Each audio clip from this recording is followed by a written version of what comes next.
Welcome to the Innovation Meets Leadership podcast. Real inspiration for real innovators. If you're looking for innovation and leadership transformation, your journey starts now. Welcome to the Innovation Meets Leadership podcast. I'm your host, Natalie Born. I would love for you to help us spread the word by leaving a review wherever you listen to podcasts so that other innovators like you can find us. And as you know, you're a part of a global community. So we are welcoming 70 plus countries from all around the world that are listening to the podcast. Today, I want to welcome Iraq. Well, Scott Ritzheimer is the founder and CEO of Scale Architects. Scott has helped over 20,000 new businesses and nonprofits with his business partner and started and led a multi-million-dollar business through an exceptional and extended growth phase. So talk about 10 years of double-digit growth. That's amazing. All before he turned 35. He's founded Scale Architects to help businesses across the country identify the right growth strategies and find the right guides to help them on their fast track to predictable success. So you are in for a treat today. Welcome to the podcast, Scott. I'm so excited to be here. So we were laughing ahead of time because just a couple of weeks ago, it feels like forever ago, but you were on our podcast. And so we get to turn the mics around. Hopefully I was nice to you. I'm not sure what to expect. You know, if I threw some zingers, I might expect some, but no, I'm excited about this conversation. We'll see. I'll let you know kind of halfway through if you were nice or not. But no, in all seriousness, I had a blast on your podcast, and we will plug that even more at the end to make sure that after this, it'll be in the show notes. Please go over there and check out Scott's podcast as well. So I want to talk about your scale. Kind of this is your whole, I think, platform. It's what you do very, very well. Let's talk a little bit about that. Obviously, you scaled companies. I want to know more about how you did it. I want to know more about what are some success principles that you took away during that time. I have to laugh because you kind of read through the bio and those things are like genuinely true, but it's like, I'm such a Muppet. Like none of those are because I can do anything exceptional at all. All of those are because I found a model that helped me understand why that doesn't work and why it does work. Mm-hmm. And that really is a foundation. Now, there was a lot of fumbling in the dark before that. There was a lot of success that we didn't understand at all. There was a lot of failure we didn't understand at all. But when I found out about this model, it's called the predictable success model. It's what we use for all of our work now. It was just like a light bulb went off, right? You know, a lot of times when you're, especially entrepreneurs, it feels like you're just walking off the edge of the map every single day. Like we basically created the industry that we were in. We had no direct one-on-one competitors. Most folks heard what we did and like, what is that? You know, and so.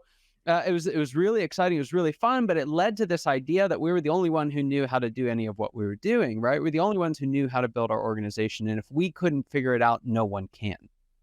Wow. And that for a couple years feels pretty good. You know, it's like, yeah, we're pioneers, we're doing the thing. And then after a couple of years, that feels really bad, right? Like because you start bumping into stuff that you just don't know how to fix. You start running into challenges that you can sort of see and touch, but you can't change.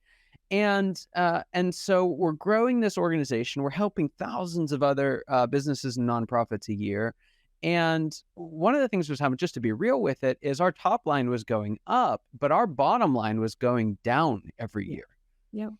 And you know, that's kind of the easiest way to understand it. But like, why in the world is this happening? It wasn't like we were just like giving stuff away. It wasn't like we really hadn't changed anything fundamentally. And we had gone years of, you know, growth, both of them going up. You know, you want to make more money, you sell more, you keep more, and we move on.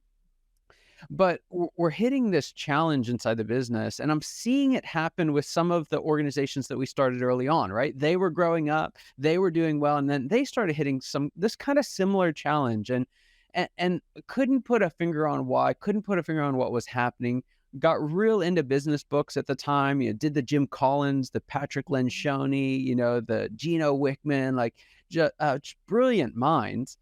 And we were doing the stuff, but we just couldn't, none of it worked. Like it all helped, but nothing worked. And so around that time, I was listening to a podcast. Is why I like doing these so much, is because genuinely a podcast changed my life. Yeah. And I was listening to a guy with a funny Irish accent. I can say that because he's a dear friend and my colleague now. But this guy with a funny Irish accent named Les McEwen is on a podcast talking about these 7 stages that businesses and organizations go through, 7 stages of growth. And he gets through the first couple. I'm like, yeah, I remember that. Been there, done that. I've got the chip to show it. And then he gets to this 3rd stage called whitewater. And I was like, oh my goodness. I'm driving on the road, looking around my truck, like, does he have a microphone in here somewhere? Like, how does he know? Because he's just articulating with great detail, like how complexity builds up inside the organization and what you used to do to grow doesn't work anymore. And you got people and leaders and they're frustrating, you're babysitting more than you're, benefiting, you're firefighting more than you're finishing. And it's just like one thing after the next. And he has a book, so I end up getting a copy of the book, and to show you again how much of a muppet I am and nerd. My wife and I, my wife's from Norway, so we get to go to Norway every year, and we're out in Norway, and we get this amazing opportunity to go see the Formula One race down in Monaco. Which, for anyone who's listening, who's F1, is like that's the race of all races to go to, right? It's right on the coast of the Mediterranean, beautiful place. And they're 100 and some odd miles an hour down streets narrower than your driveway. It's an unbelievable experience. And so I'm on this romantic weekend trip with my wife. We're flying down from Norway to Nice, France. And what is Mr. Romantic doing? I'm listening to this audiobook on life cycle stages, right? And so we're literally flying over the French countryside. I remember looking out the window, and I will never forget this moment. And at the time, he's going through the chapters, chapter 4, and he's talking about this whitewater stage.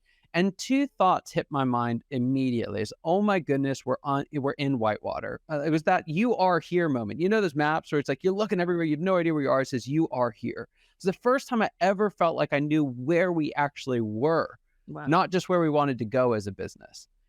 And the second thought that hit me, which is pertinent to the conversation we're having today, I realized if I could help people out of this whitewater stage, like if I could make a living doing that, I would die a happy man. Right now, for anyone who goes and looks at whitewater, it's not a pleasant thing. Like that's a really weird thought to have. Whitewater is one of the most trying times in any organization's history, especially because it doesn't make sense. But in it, I found, this is like on the other side of whitewater is predictable success. It's the ability to say, hey, here's where we're going, and actually get there. And having been in that CEO seat and feeling the pain of knowing where you want to go, but not knowing how to get there because you don't know where you are. When I finally saw a model that explained not only the early stuff, not only how to build a business, get it off the ground, but how to grow it and scale it, that's where I really found the tool that ignited the growth for us across all those different parameters. Wow, that's awesome. And I love listening to that because I feel like a lot of people that I talk to go through those stages, but they don't necessarily have the language for it. And there's a lot of different books that have been written. There's a lot of different materials and opportunities to read things that are out there, but not necessarily knowing how to connect into the here's where I am and here's what I do. That's a pretty powerful moment to step into right there. Yeah, absolutely. And it's something we've really been harping on lately as part of a big project we're working on, less than myself. But the challenge that business leaders have today is actually very unique. We have an overabundance of things we should do. There's never been a time where you have had more advice given on what you need to do. You need to do this. You need to be this kind of a leader. You need to, wonderful things from wonderful people. But very, very, very few of those resources, hardly any, talk about what you need to do next, right? So how do you know if you need to, pick up a book by Patrick Lencioni or a book by Grant Cardone or, listen to a podcast episode on innovation? Like, how do you know what thing to do? And that predictable success model, knowing the stage you're in, just shines a spotlight on the, 1, 2, 3 things that you absolutely have to do, and everything else flows from there. Wow, that's so cool. I want to switch gears and talk a little bit about this article that you wrote. You actually wrote kind of like a series, which I would encourage people to check out. And this is on your website. You talk a little bit about kind of focusing on institutionalizing innovation. And what stood out to me was the question you asked, which is like, is your organization innovative or is it just you? I would love for us to just pull some of those principles forward and just talk about those a little bit, because I feel like this is the tension, right, that a lot of people sit in, which is they're trying to infuse innovation to their organization. Maybe they're just trying to get an idea off the ground. But regardless, how do you start to institutionalize innovation and think about it more broadly? Yeah, and it's a great question. I actually asked this question of you because one of us will figure it out. But no, so the answer changes a lot based on what stage you're in, right? So, and I love this. Again, this is not a plug for my show. This is a plug for Natalie's content on my show because it's unreal, right? You want to know how to apply innovation in these different stages. You did a marvelous job on that. Not a whole lot I can add there, but what I can do is just kind of repeat. When you're in that first stage, we call it early struggle.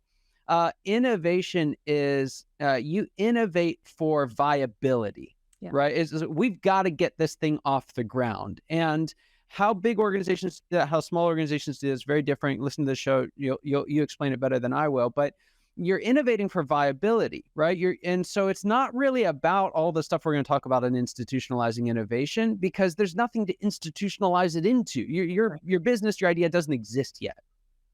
And so it's just about rapidly prototyping, getting out in the real world, getting real client feedback, and just what we call is finding your profitable, sustainable market. Innovation actually isn't all that great or interesting in the first stage. Now, it's highly necessary, but it is not an end of itself.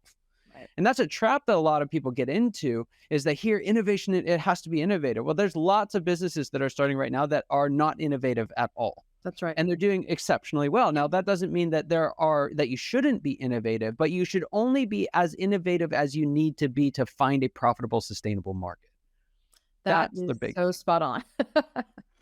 That's spot on. Say more. I mean, I think this is important for people to hear, that it's not innovation for the sake of innovation. It's innovation for viability. That's a different level of thought than just let's do something unique, different for the sake of it. That's not why you innovate, right?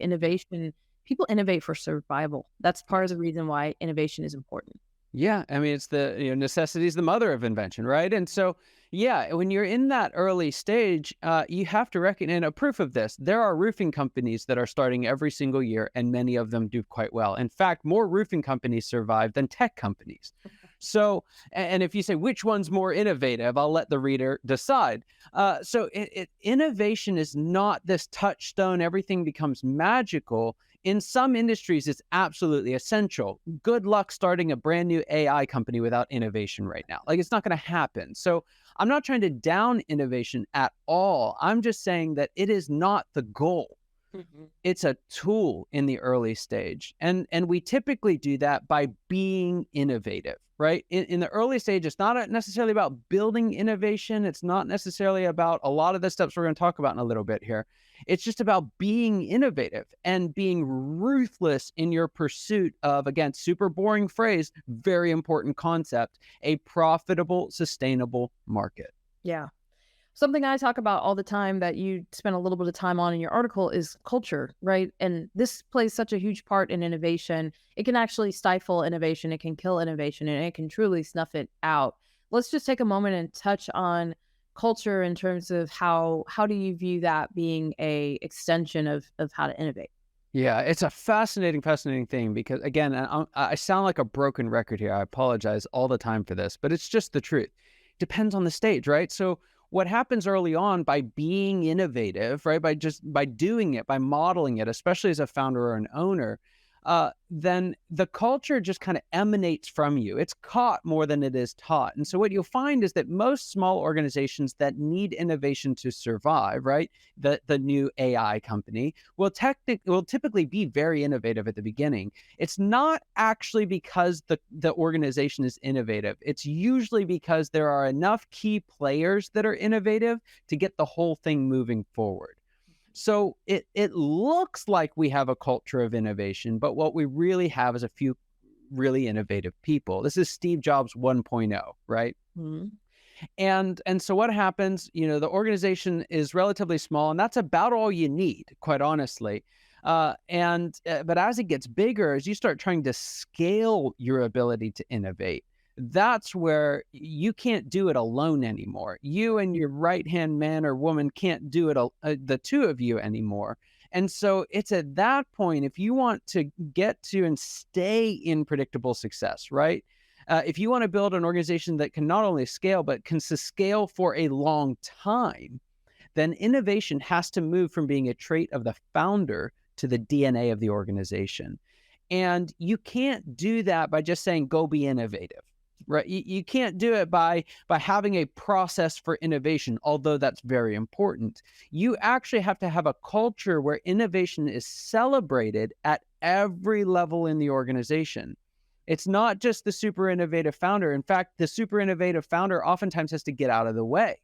It's not just the super innovative skunkworks department. That department is usually a crutch that prevents the rest of the organization from being able to innovate. And so the big thing I would really want to draw out on the culture of innovation is it's not the mechanics first, right? It's the actual DNA of the people that you're hiring, how you're training them, how you're celebrating them, and enabling that at all levels throughout the organization. Well, that flows nicely into kind of this next thought you had, which was allocating resources to implement new. And then you also said potentially bad ideas, right? So new ideas, bad ideas. We need to put resources in place to allow for that. And so this, to me, it doubles down and it says, I'm, as a company, placing a stake on innovation. I'm carving out a line item in my budget to ensure that we fund it. I always say fund what matters and fund it well, right? So like the idea that it's not just a pipe dream, it's not just a thought, it's not a buzzword we kick around when we're doing a all hands meeting, right? But it's more than that. It's something that is actually line item and pulled out to say, this is something we are going to invest in, think about, and fund. Absolutely. I mean, great example of this in the corporate world, well documented at this point, is 3M, right? They dedicated a time that everyone can do. Now, here's the really cool thing about 3M that a lot of people miss. So again, I forget, you know better than I do. There was a percentage of time that every employee was allowed to work on whatever project that they want, so long as they thought it would be helpful for users and helpful for the business. Didn't have to work. There wasn't a success thing associated with it, except that what 3M did that was absolutely brilliant was that they set a percentage of their revenue every year that had to come from sales from items that were less than, I think, 3 or 5 years old, something along those lines. And what that does, because a lot of people have adopted the let's just go spend time thinking, right?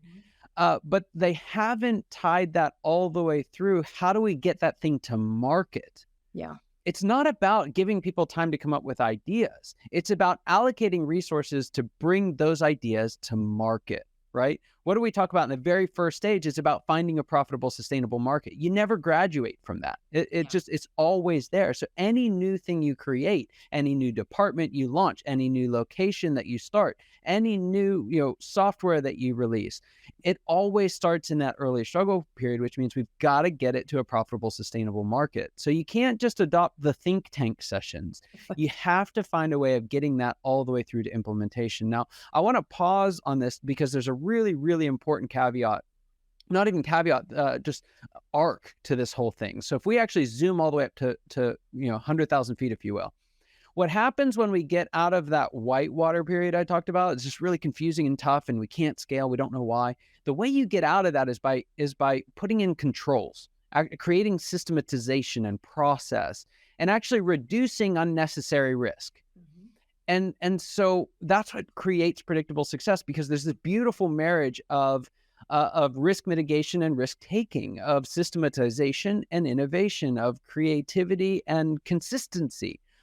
And it's that tension that creates predictable success. And focusing on innovation, the reason why it's so important, right? The reason why it's not just a cool thing that's a buzzword, the reason why that it keeps you in predictable success like very few other things is because of this point. In innovation, if you're really going to embrace it, you have to embrace failure. You have to embrace the process, right, of creativity. You have to accept that you don't have it all figured out. And in doing so, it creates a guardrail for your organization to prevent it from falling into, which is a really big deal, the first decline stage, which is called treadmill. Mm. And the reason why organizations, great organizations, name any big organization, this is the threat that's constantly in front of them, is that they will lose their way by focusing on what they do, not why they did it. So good. Well, that right there, I think brings us to kind of that next piece that you talk about, which is drive strategy that demands innovation action, right? So like let's back up a little bit and talk about this idea that you kind of just introduced to us of putting the right guardrails in place, embracing failure, being able to kind of understand the bigger picture of what you're trying to produce and what you're trying to create. I think that where a lot of organizations struggle is in that piece, right? You go from rapid growth to a need to automate, a need to put in processes and procedures, a need to document. And we used to have this joke all the time when we were in a high growth organization where they would say, well, we don't document things because they're so, they grow old so fast. But that was kind of just an excuse, right? Not to document things. And so there has to be this balance. It's like you said, that tension between wanting to document things, wanting to ensure that we're following proper paths of success and automating the things that need to be automated. And then also having this space, right, where you can innovate and bring things to market quickly. The real irony of predictable success is it is inherently unpredictable, right? Predictable success, staying there, it's kind of like, have you ever seen a stock market ticker, how it moves in a general direction, but one day it's up, one day it's down, right? It's called a random walk. And maintaining predictable success is a little bit like that. It's not a static position. It's not up and to the right. It's not, we always do it this way. And so what you'll find is that most truth in predictable success, it lands in cycles. There are times when we put just an almost outdo focus on let's create something, right? Let's break a few things. Let's see what happens. And what happens is the organization actually falls into whitewater a little bit. We're going to release a big new product. We're going to take a big risk. And what happens if we let the people who like that, right, the visionary types, they're comfortable there. If we let them stay in that place, you run the risk of the thing just caving in on itself, right? That's the idea of, oh, we don't document it because it's going to change. That's a certain group inside the organization actually having their way. There are people who are just wired to think that way. There's another group of people who are wired to think the opposite way. It's like if it's not worth writing down, it's not worth doing. And so what has to happen is there have to be these series of handoffs from the innovators to the doers to the systematizers, right? And when we can follow that pattern through, and we do them in the right order, and we cycle again whenever it happens, that's where you create the right thing. It's not that it's always one thing. You don't always document the new thing. And you go and do the new thing, you get someone else to prove that it actually works, then you document it before you move on to doing the new thing again, right? And so it's getting that cycle down and then rinse and repeat and doing it again and again. Where we lose our way is we get stuck in one of those modes thinking it's the best. Yeah, and that's where you have the idea of like tribal knowledge, right? Where it's in someone's head, and if the tribe leader leaves, they leave with that knowledge. So it does bridge that gap between what you're trying to accomplish and testing it all the way through and make sure it's successful, but then turning around and saying, how can we predict that success again? Well, let's take a look back at what we did last time. What did we learn? Where did we make mistakes? Where were we successful? Let's understand that holistically. Yeah. I can't believe it. Our time has gone really fast. What final thoughts would you have for our listeners today?